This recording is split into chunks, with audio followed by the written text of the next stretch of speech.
नमस्ते, अभिवादन आपका इनोसेंट इन्वेस्टर के इस नए वीडियो में दोस्तों बात करेंगे कल की बाजार की ओपनिंग कहाँ होगी। निफ्टी बैंक निफ्टी के इंपॉर्टेंट सपोर्ट और रेजिस्टेंस लेवल्स बताएंगे, इंट्राडे स्टॉक्स भी बताएंगे। सबसे पहले बता दें इंट्राडे परफॉर्मेंस आज की अपडेटेड हो चुकी है टेलीग्राम पे। आज का दिन इंट्राडे ट्रेडर्स के लिए अच्छा था। नेट प्रॉफिट हुआ है हमको 1.18% का। आप ये देखिए कि पिछले 2 दिनों में हमको हुए थे लॉसेस, और उन दोनों दिनों की जो तकलीफ थी वो एक दिन में सॉल्व हुई है। और यही होती है जब आप रिस्क रिवार्ड बढ़िया जो फेवरेबल होता है उसी सेटअप पे ट्रेड करो। आगे बढ़ने से पहले आपको एक बात बता दें कि ये जो परफॉर्मेंस आई है ये और बेटर हो सकती थी, इवन आती भी है, तो तैयार रहिएगा। हो सकता है कल या आने वाले सेशंस में आ ही जाए बेटर परफॉर्मेंस। अभी बात कर लेते हैं सपोर्ट एंड रेजिस्टेंस की। देखिए आज आफ्टर मार्केट एनालिसिस वाली वीडियो नहीं आई, माफ़ी चाहते हैं, कुछ तकलीफ थी तो नहीं आ पाई वीडियो। बाकी यार आप लोग निश्चिंत रहा करो, बिना किसी तकलीफ में रह करके आराम से जो भी बातें वो कहा करो, ठीक है। टेंशन मत लिया करो, क्या होगा, ज़्यादा से ज़्यादा क्या होगा। मार्केट यही है, ट्रेड हम सबको करना ही है। चीज़ें सीखने के लिए वीडियोस अवेलेबल हैं ही, तो ज़्यादा से ज़्यादा बुरे से बुरा क्या हो सकता है, कुछ भी नहीं हो सकता। बस इतना याद रखो, लाइफ में भी रिस्क रिवार्ड अपने फेवर में रखना चाहिए। बस इतना ध्यान रखिए कि जो जहाँ समय दे रहे हो, जहाँ समय बर्बाद कर रहे हो, क्या वहाँ पर जो मिलने वाला रिवॉर्ड है वो सच में उतना बड़ा है जितना आप समय वहाँ पर दे रहे हो। जो बात मैंने बोली उसको थोड़ा गहराई से सोचना। खैर बात कर लेते हैं सपोर्ट एंड रेजिस्टेंस लेवल की। उससे पहले आपसे रिक्वेस्ट करेंगे कि ये लेवल्स फाइंड करने में, इन लेवल्स को एक्सप्लेन करने में मेहनत लगती है, और अगर आप वीडियो लाइक करते हो तो हमें अच्छा फील आता है। मैं आपको सब्सक्राइब करने के लिए नहीं बोलता हूँ क्योंकि वो पर्सनल चॉइस होती है, ठीक, लेकिन लाइक करना ये हमको मोटिवेशन देता है, और इसको प्लीज़ समझा कीजिए। बाकी यार आपकी मर्जी है, आज़ाद देश में आप रहते हो तो कौन आपको ज़बरदस्ती से लाइक करवाएगा। चलिए निफ्टी के रेजिस्टेंस लेवल्स जो आपको कल बताए गए थे 17,408 ये लेवल बताया गया था। और देखिए बाजार खुलती है, उसके ऊपर जाती है, टिक नहीं पाती है ऊपर के लेवल पर, और वहीं से बाजार में प्रॉफिट बुकिंग आ जाती है। ओपनिंग के दौरान वोलाटिलिटी थोड़ी ज़्यादा होती है, उस वक्त हमको इस लेवल की अहमियत नहीं समझ में आई, लेकिन बाद में जो 17,408 का लेवल आपको बताया गया था उसको कितने अच्छे से आज बाजार ने सम्मान दिया है वो आप यहाँ से देख सकते हो। बाजार ने एक बार अटैम्प्ट किया, दूसरी बार अटैम्प्ट किया, और उसके बाद वहीं से जो भी यहाँ पर कॉन्ट्रा ट्रेड लिया होगा, ना यहाँ पर उसको स्टॉप लॉस मिला, ना यहाँ पर उसको स्टॉप लॉस मिला, उसको टारगेट ही मिला है और आसानी से आपको मिल गया। लोअर लेवल्स पे 343 की बात हो रही थी, तो 343 का लेवल अगर आप यहाँ से रिकॉर्ड करोगे तो एक बार बाजार उसके नीचे फिसली तो इस लेवल को तोड़ करके ऊपर जाने में उसको कठिनाई हुई। एक बार तोड़ करके ऊपर गई तो वहीं पर सपोर्ट भी ली, फिर जब गिरने लगी तो यहीं पर लगभग सपोर्ट ली, वहीं पर रेजिस्टेंस भी प्राप्त की, और फिर उसके नीचे चली गई। और इंपॉर्टेंट लेवल्स की यही अहमियत होती है कि बाजार को वहाँ पर समय बिताना पड़ता है। और मैं ये कह सकता हूँ पिछले कई दिनों से लगातार जो लेवल्स आ रहे हैं सामने हमारे, उनको बाजार काफ़ी ज़्यादा सम्मान दे रही है। तो हो सकता है अगले कुछ दिनों में ना भी दे, तो वहाँ पर हमको पीछे नहीं हटना है। रिस्क रिवार्ड को फेवर में रखिए, ट्रेड करते रहिए। जिस दिन बाजार हमारे लेवल्स को सम्मान देगी, हम यहाँ पर रेजिस्टेंस पे शॉर्ट करेंगे, हमको टारगेट मिलेगा। हम सपोर्ट पे बाइंग करेंगे, अगर कर पाते हैं तो हमको टारगेट मिलेगा, दैट्स इट। और जिस दिन नहीं करेगी बाजार उन लेवल्स का सम्मान, उस दिन हम स्टॉप लॉस दे करके बाहर आएंगे। इससे बड़ी बात तो कुछ होगी नहीं ना।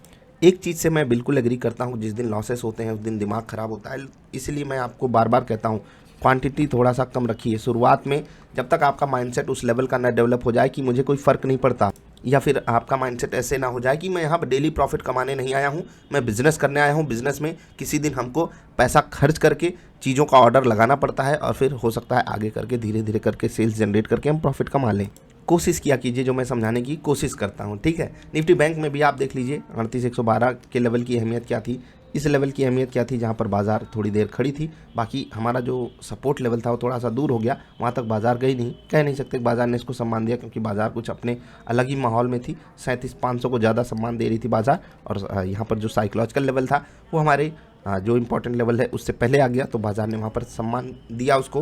बैंक निफ्टी ने रेजिस्टेंस को ज़्यादा सीरियस लिया, और 38,112 का लेवल आपको बताया गया था या नहीं। और बाजार जब रेजिस्टेंस पे खुलती है तो प्रॉफिट बुकिंग आती है, और वहाँ पर आप जब कॉन्ट्रा ट्रेड लेते हो, कॉन्ट्रा ट्रेड कुछ लोग पूछते हैं कॉन्ट्रा ट्रेड क्या होता है। भाई रेजिस्टेंस पे हो और आपको थोड़ा बहुत भी सेल साइड का ट्रेड दिखाई दिया, कोई सिग्नल दिखाई दिया, कोई इंडिकेटर आपको बताया सेल साइड का ट्रेड लो, और आपको पता है कि 38,112 एक रेजिस्टेंस है, तो आप सेल साइड का ट्रेड यहाँ पर ले लो। 38,150, 160, 180 या 38,200 का स्टॉप लॉस लगा दो, क्योंकि ये एक बड़ा लेवल है। और सेल साइड का ट्रेड ले लो, 100-200 पॉइंट रिस्क रिवार्ड 1.5-2 जो भी आपको लगाना वो आप लगा करके बैठ जाओ ट्रेड में।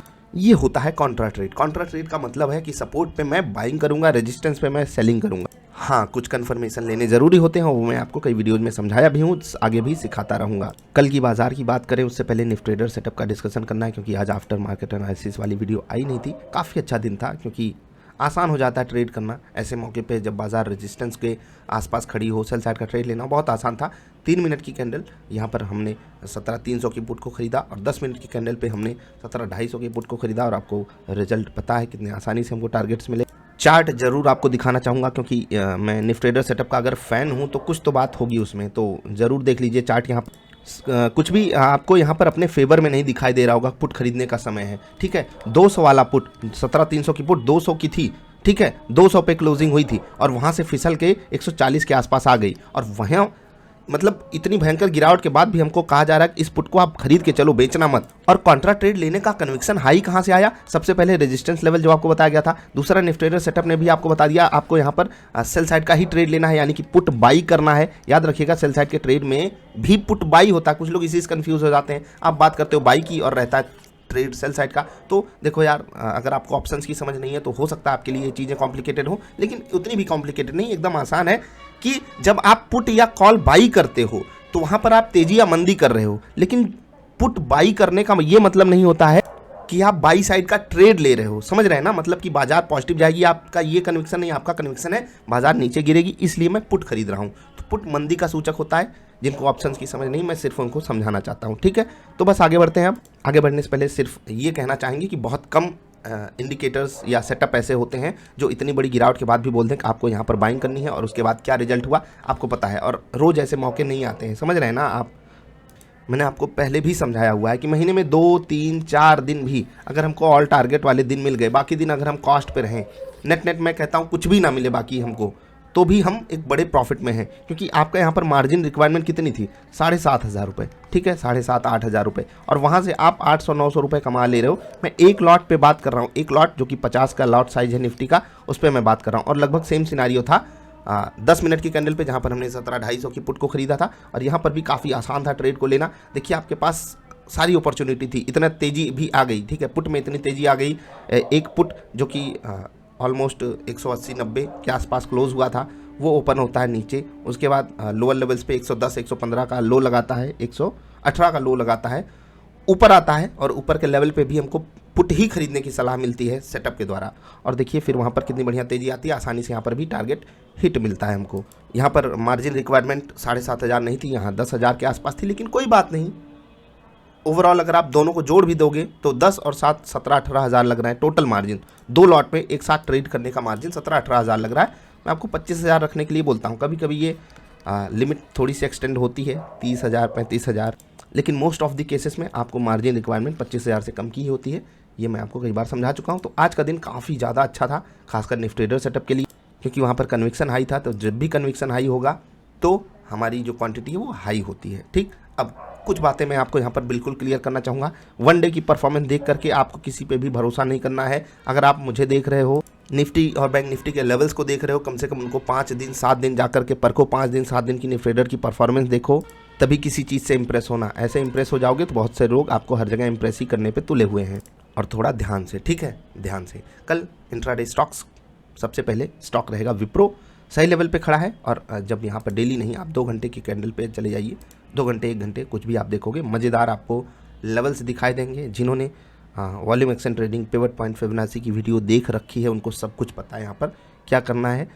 568 ये है तेज़ी का लेवल अभी के सिनारियो में। सेटअप आपको अलग तरीके से सिचुएशन क्रिएट करके बताता है, तो वहाँ पर आप आसानी से ट्रेड ले पाओगे, ठीक है। विप्रो इधर साइड का ट्रेड आपको लेना है, 15 मिनट की कैंडल पे जाइएगा, 5-15 जो भी जहाँ पर भी आपको ट्रेड मिले। हिंदुस्तान कॉपर डेली कैंडल पे आपको यहाँ पर सेटअप बढ़िया दिखाई देगा, 15 मिनट के भी कैंडल पे बढ़िया सेटअप दिखाई देगा। और ये देखिए ऊपर के लेवल से गिरावट आई, और यहाँ पर गिरावट थमने का थोड़ा सा इंडिकेशन हमको दे रही है। और लोअर लेवल्स पे अगर आप देखोगे, ये लेवल अहमियत रखने वाला है। 15 मिनट पे थोड़ा पीछे जाना पड़ेगा, ठीक है, लेकिन ये लेवल अहमियत वाला है। रिट्रेसमेंट भी ठीक ठाक हो चुका है। अब यहाँ से हो सकता है पॉसिबल हमको अपसाइड दिखाई दे, और अगर वो अपसाइड आती है तो हम उसके लिए तैयार हैं। यही बेस्ट केस सिनारियो होगा। चंबल फर्टिलाइजर में आपको बढ़िया ट्रेड मिल सकता है। क्या कहें, हिंट नहीं दूंगा, लेकिन इतना ज़रूर कहूँगा कल इंट्राडे ट्रेड इसमें ज़रूर करना। बाकी यार आप सब समझते हो, जो लोग रेगुलरली फॉलो करते हैं वो चंबल वाला ट्रेड तो बिल्कुल नहीं मिस करना चाहेंगे किसी भी कीमत पे, ठीक है। वोल्टास में आपको बढ़िया ट्रेड मिलेगा और यहाँ पर ठीक है रेजिस्टेंस पे जा कर के खड़ा है 1225 से 1238 के बीच में एक बड़ा रेजिस्टेंस है यहाँ पर। अगर उसको पार करके टिक गया मज़ा आएगा, अगर नहीं टिक पाया सेल साइड का ट्रेड देगा और हमको दोनों तरफ ट्रेड लेने में पूरा ही कन्विक्शन है। SBI कार्ड में आपको बढ़िया ट्रेड मिलेगा, थोड़ा नज़र बना करके रखिएगा। बाटा में फिर से आपको ट्रेड मिलेगा और ये स्टॉक तो बढ़िया चलता है और अभी भी आपको इसको अपनी रडार पे रखना ही चाहिए। अभी बात कर लेते हैं निफ्टी बैंक निफ्टी के important support and resistance level के, जिन पे बाजार कल समय बिता सकते हैं। उससे पहले बता दें कि आज जो है FIIs DIIs की तरफ से बिल्कुल सेम सिनारियो है। 1100-1200 करोड़ की बिकवाली करी है FIIs ने, 800-900 करोड़ के आसपास की खरीदारी करी है DIIs ने। लगभग सेम सिनारियो है, कोई यहाँ पर बड़ा चेंज नहीं आया है, छोटा ही चेंज है। तो 17,280 ये है बाज़ार की क्लोजिंग, ठीक है। लास्ट ट्रेडेड प्राइस 17,280 था। मैं इसको 1 डे की कैंडल पे लगाता हूँ। अब ऊपर और लोअर लेवल्स पे आपको कुछ तकलीफ दिखाई दे रही हो। मैंने दोनों तरफ तकलीफ की बात क्यों कही, क्योंकि जो सपोर्ट है दूर है, ठीक। अब आप 17,200 को साइकोलॉजिकल सपोर्ट मानोगे, 17,150, 100 या 17,000 को, तो मतलब आप जस्टिस नहीं कर रहे हो। जो रियल सपोर्ट आ रहा है लेवल्स के हिसाब से 17,088 का आ रहा है, ठीक। ये काफ़ी ज़्यादा दूर हो जा रहा है। और फिर 17,000 का लेवल, अगर बीच में किसी सपोर्ट लेवल्स की बात करें, ठीक है, तो 155 से 175 के बीच में वो लेवल आ रहा है, ठीक है। 17,161 ये लेवल आ रहा है सपोर्ट का, तो यहाँ से ये लेवल काफ़ी ज़्यादा दूर हो गया। तो थोड़ा मतलब सपोर्ट जो है वो दूर दूर है। अब मैं यहाँ पर आपको अगर नॉर्मल बात बता दूँ तो 17,222 ये लेवल पे आपको फोकस रखना है, उसके नीचे 17,161 पे फोकस रखना है। और अगर बाजार इसके नीचे फिसलती है तो जनरली मैं साइकोलॉजिकल लेवल्स की बात नहीं करता हूँ, लेकिन 17,100 पे आपको नज़र बना करके रखनी है, जो कि 17,088 के आसपास का ही लेवल बन के सामने आ रहा है। रजिस्टेंस की बात करें तो बाजार ऊपर अटक रही है और देखिए 17,336 ये रेजिस्टेंस रहेगा, तुरंत ही मिल जाएगा ये रेजिस्टेंस। उसके बाद 17,378 17,378 का लेवल है, 17,446 ये लेवल है। ये तीनों लेवल्स हैं जहां पर बाजार रेजिस्टेंस लेगी। सपोर्ट की बात हो गई, सपोर्ट में 4 लेवल्स हैं, तो आप इसको इग्नोर कर देना या फिर आप इसी पे फोकस कर लेना।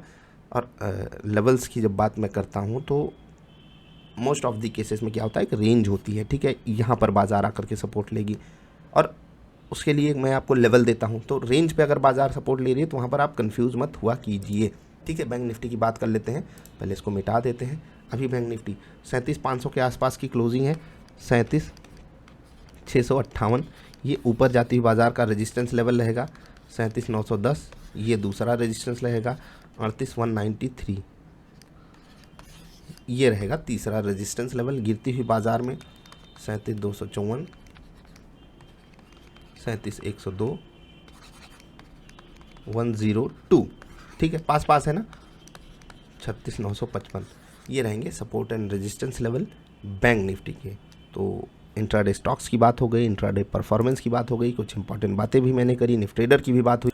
आज वीडियो लंबी हो गई, उसके लिए माफ़ी चाहते हैं, क्योंकि आज आफ्टर मार्केट एनालिसिस वाली वीडियो नहीं आई थी, इसीलिए वीडियो लंबी हो गई। अब कल निफ्टी की ओपनिंग कैसे होगी थोड़ा इस पर मैं डिस्कशन करना चाहूँगा। देखो रोज़ मैं आपको ये बात आकर के बताता हूँ ओपन कहाँ करेगी बाज़ार, कोशिश करता हूँ बताने की। और इस चीज़ को मैं सिंगापुर वाली निफ्टी देखता हूँ, ठीक है। सिंगापुर वाली निफ्टी जिसको SGX निफ्टी के नाम से आप जानते हो, उसको देख करके आप ये अनुमान लगा सकते हो बाज़ार कहाँ खुल सकती है, क्योंकि वो अपनी बाज़ार को ही रेप्लिकेट करती है। तो वहाँ से आप बिल्कुल अंदाज़ा लगा ही सकते हो। सबसे सस्ता, सबसे आसान और सबसे बढ़िया वाला तरीका यही है, सब कोई कर सकते हैं ये काम। अमेरिका की बाज़ार से आप संकेत ले सकते हो, ऑप्शन डेटा से भी थोड़ा सा रीडिंग करता हूँ मैं, लेकिन ऑप्शन डेटा बहुत डायनामिक है, बहुत तेज़ी से चेंज होता है, तो उस पर रिलाई करना बहुत कठिन हो जाता है। तो ग्लोबल मार्केट ही हमारे पास एक आखिरी चारा बचते हैं। तो अगर ग्लोबल मार्केट सही रहते हैं तो हमारी बाज़ार पॉजिटिव खुलती है, नहीं रहते हैं सही तो नेगेटिव खुलती है। जहाँ पर बाज़ार क्लोज होकर गई है, अगर ग्लोबल मार्केट नॉर्मल ट्रेड करती रहती है बाज़ार वहीं पर खुलती है। तो कुछ यहाँ पर रॉकेट साइंस नहीं है। अभी के सिनारियो में सिंगापुर वाली बाज़ार ऑलमोस्ट 30-40 पॉइंट ऊपर ट्रेड कर रही है। इसका मतलब क्या है, इसका मतलब है कि बाज़ार एक छोटा सा गैप अप कर सकती है, और अगर गैप अप की तो रेजिस्टेंस लेवल के ऊपर जा करके बाज़ार को टिकना होगा, अदरवाइज बाज़ार फिर वहीं पर सेलिंग प्रेशर झेलेगी। बस यही सब बातें थी जो मैं आपसे करना चाहता था। अगर वीडियो पसंद आई तो लाइक करके जाना। जल्दी मिलेंगे ढेर सारी अच्छी वाली वीडियोज़ में। वीडियो देखने के लिए आपका आभार, नमस्कार।